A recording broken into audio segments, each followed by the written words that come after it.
কোচবিহার জেলা দিনহাটা চৌরাহাট বাজারে রাস্তার কাজের শুভ সূচনা করলেন উত্তরবঙ্গ উন্নয়ন মন্ত্রী উদয়ন গুহ। শুক্রবার দুপুর 12টা নাগাদই রাস্তার কাজের সূচনা হয়।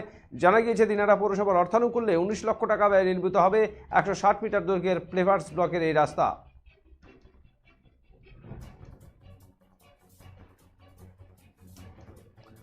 এদিন এখানে মন্ত্রী ছাড়া উপস্থিত ছিলেন দিনহাটা পৌরসভার chairman Gourishankar Maheshwari, vice chairman Sabir Shah Chowdhury সহ পৌরসভার বিভিন্ন ওয়ার্ডের কাউন্সিলররা।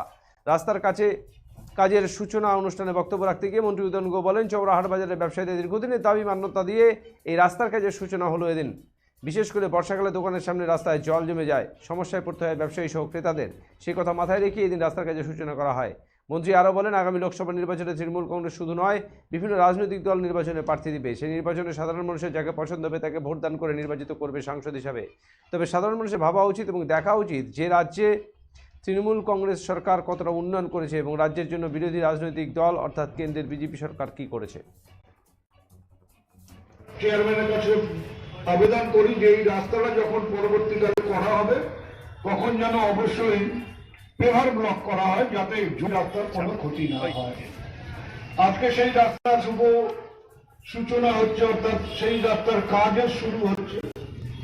আজকের এই শুভ অনুষ্ঠানে মঞ্চে আছেন পৌরসভার চেয়ারম্যান, ভাইস চেয়ারম্যান, বিভিন্ন ওয়ার্ডের